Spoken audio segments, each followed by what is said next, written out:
What's going on, YouTube? In today's video, I will be going over how to install a center console with a manual ZF6 Duramax. This is going to be in my single cab. This will also work in the NV 4500 and 3500 trucks of similar years.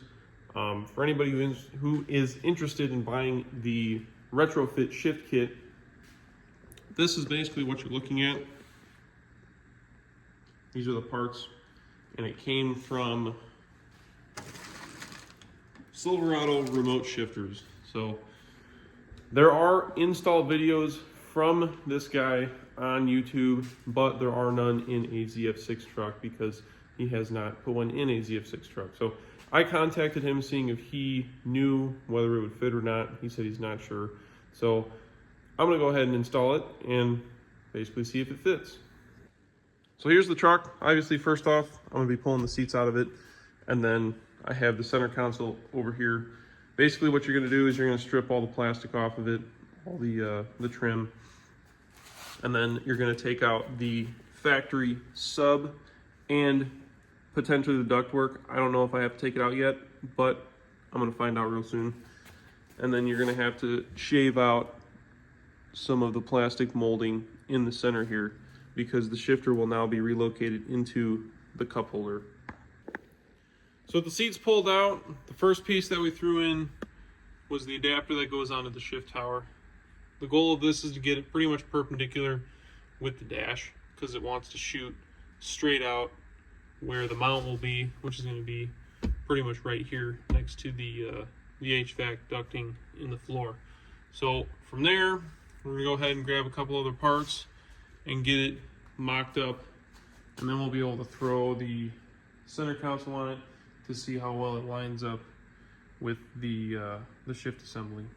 So in the installation video, it was recommended that the shifter is loosely fitted and then the center console bracket is installed, because the measurement is taken from the center console bracket to the center of the shifter, should be about 11 inches, and then from the door panel, which is underneath, right underneath the lock switch, from there to the center should be about 35. So I'm gonna get that set in place, and then I'll draw down on here on the carpet for the holes, punch the holes through, cut the carpet around where I need to in order to mount this straight to the steel, and then we can go ahead and get this tightened down.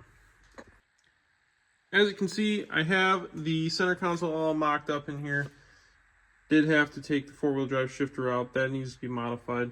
So what I'm going to end up doing is cutting it somewhere. I got to put the trim on there, and then I also got to trim up the center console, which I bought a template from the same company that sold me the shift kit. So the template should mark out where I need to cut for the center console for the manual shift. Anyway, shifter is in. As you can see, the center console is butted all the way up to the dash, and then I threw in the cup holder in which I trimmed out the section for the shifter.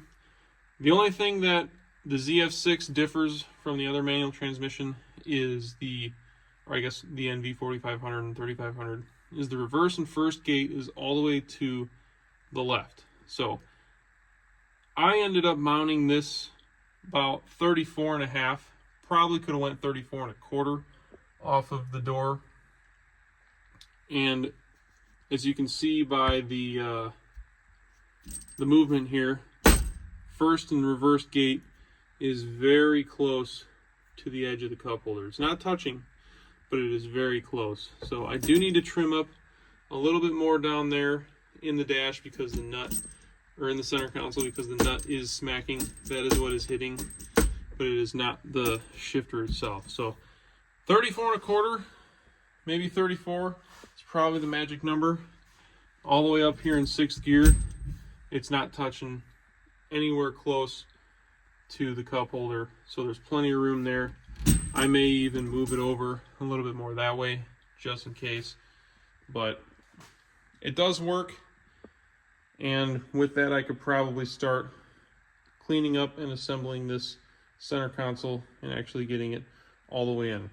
One thing I did forget to mention too is I had to pull the ductwork out, which sucks because I was really hoping to utilize it. But it is what it is. So now we have a functioning center console shifter. And yeah, so button all that up, get it back in the truck. We'll be able to throw the seats back in and go test it out. So the center console is complete and it's back in the truck. Got it all dressed back up with all the plastic and whatnot. Still got to clean it up. It's got some dirt and debris. There was a little bit of mold in the cup holder I had to clean out.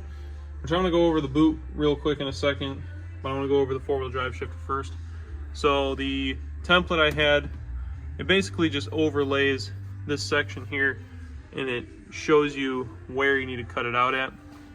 Did a pretty decent job, but I do need to trim it up a little bit more over here. I think it's, I can't tell if it's hitting. I think it's hitting, yeah. So I'm gonna trim it up a little bit more here. And then I also had to modify the actual shifter itself. As you can see, it's got like a little jog in it to get outside from underneath the center console, but everything works. Get back in two. Everything works good. And I got the cup holder here. So I basically trimmed out the entire bottom side of the cup holder, and it leaves the two on the passenger side here, and then the rest obviously is filled in with shifter boot. So the way I got this boot to mount inside here is I used a piece of thin aluminum sheet metal, cut it up, and then as you can see I kind of molded it up under there.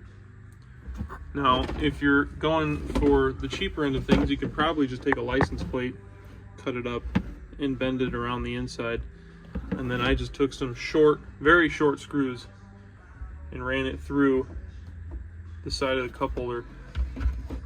And then I got another small piece of plastic trim down here because it's kind of, I don't know, not a huge fan of how it looks on this side, because this pocket, as you can see, the rubber goes all the way down to the bottom of the cup holder. So this pocket here bleeds into the cup holders, so I had to run the boot all the way down to the bottom. That way there's no gaps between the cup holder and the boot itself.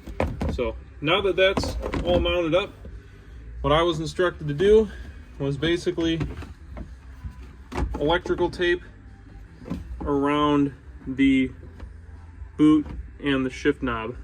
So basically that electrical tape is going to go right here, and it's going to hold the boot from sliding up and down on the shift shaft.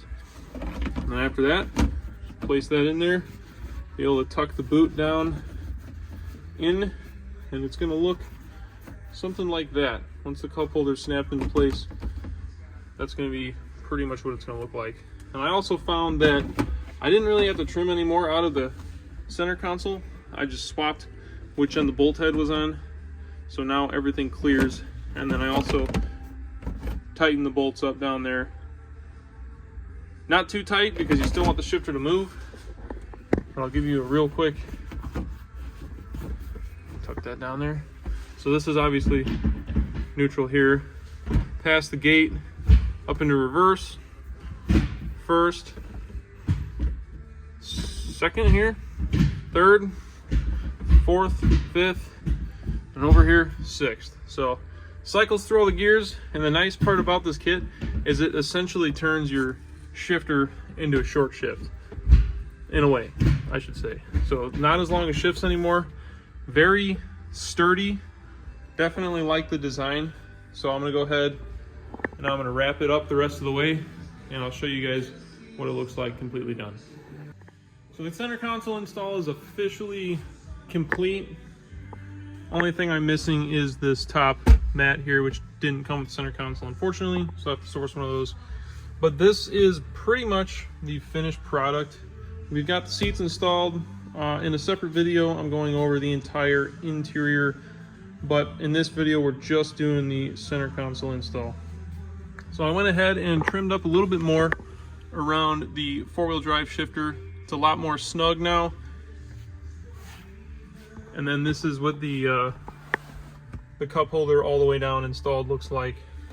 So pretty neat, very slick really makes it look sporty, and then it also is a little bit more enjoyable to drive because now I've got the 2 cup holders here rather than right next to the shifter. So when I used to drive this truck for work, I had my 2 coffee cups here, and I'd always bang the shifter right into them. So this is a lot nicer setup, a lot more enjoyable. So that's pretty much it for that. If you guys want to see more of this truck with the interior swap, as well as I'm doing a KB diesel steel clutch pedal, make sure you follow along. I guess until then, I'll catch you guys in the next video.